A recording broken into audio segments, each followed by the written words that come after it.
So I heard you want to turn your art into prints. Well, lucky for you because you've come to the right place.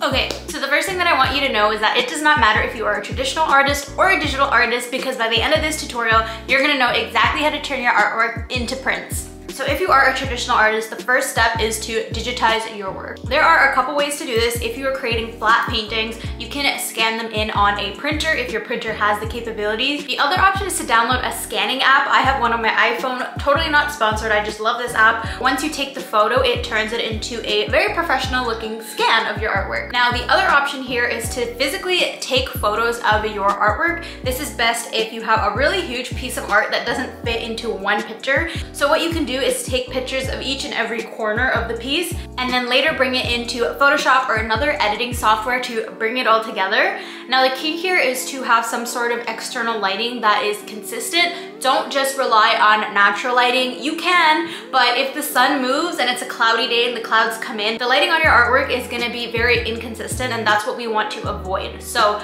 either it's a full clear skies day and you're gonna have no issues, or get a softbox or a ring light on Amazon and work from there. So the next option is that you're a mainly digital artist like me, and if this is the case, amazing. You can eliminate that entire first step and get straight into making your art prints. So I like to use Procreate or Illustrator when making my art, and regardless of which platform you use, you wanna make sure that your file size is set to 300 dpi or higher, which is gonna ensure that your print comes out nice and clear and crisp. The second thing you wanna make sure is that you are in CMYK when you're creating, which is the color profile for printing.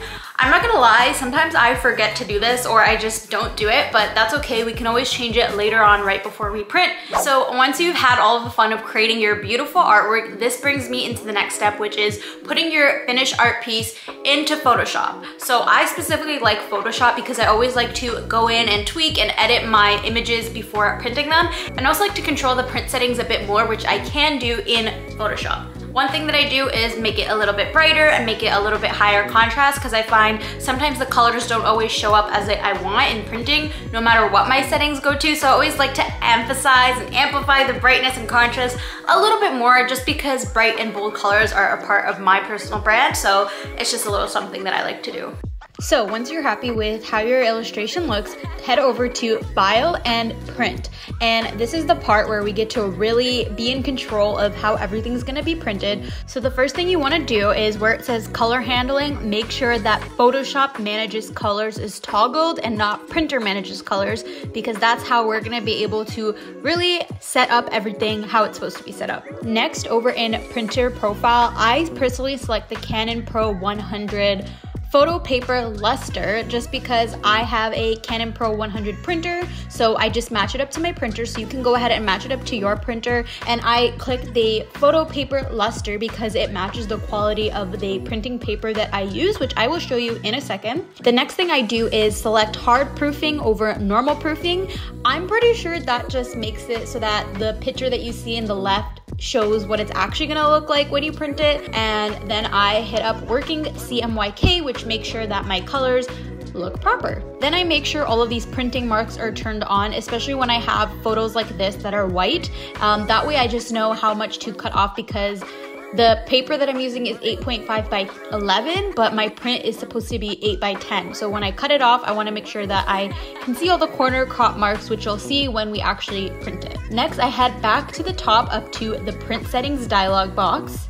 You should have something very similar to this, and I go into printer options and then quality and media. And this is where I can select my paper type. Like I said, again, my type is Photo Paper Pro Luster, and I always click the print quality to high just to make sure that it prints at the best possible quality.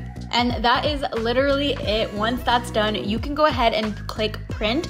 I also want to be mindful that this was a bunch of trial and error that I used to find the perfect settings for my printer and my paper and my specific art style. So while these are my settings, try it out, but don't be afraid to experiment a little bit and see what works out the best for your particular printer and your particular style of artwork. So this is the specific paper that I use. It's actually a photo paper that a lot of photographers use, and it's specifically from Staples, and I get it in satin. So Even though we clicked Pro Luster, I found that Pro Luster matches the satin paper the best. And I've experimented with matte, I've experimented with glossy, and I found that satin is the best because it's not too matte and it's not too glossy. It's like the perfect happy middle for me. So once all of your beautiful prints are done printing, it is time to go ahead and cut off the edges. And this is what I meant by turning on those cut line borders, because without these, I would not know where to cut because it's on white and I would just have to stick to measurements. In the past, I've done that and the prints end up horribly wrong. So make sure that you have these on, especially if you have a white background. I need to emphasize that. Just as a little bonus, here is what I use to package my prints. These are bags from clearbags.ca. I'll link the website down below. I specifically get this size right here because they fit my 8x10 prints perfectly. What I really like about these bags is that they're not sealable at the top, because in the past I've had situations where I've had to switch prints over because I've ran out and I need more bags. So because they don't have a seal, it just makes it so much easier, and they fit perfectly, so they look super professional. So these are the ones I've been using. I love them. I use them for my greeting cards as well. So a question that I get asked a lot is why I don't just drop ship my art prints so that I don't have to do all this labor in the background to make sure that they go out. And there are two very big reasons why I don't drop ship. One is because I can't control the quality of my art prints. If I am drop shipping them, the supplier can change the paper, the supplier can change the ink at any point and I wouldn't know. So I like to be in control of my paper quality, I like to be in control of the ink, and I just make sure every print is to my standards before shipping it out.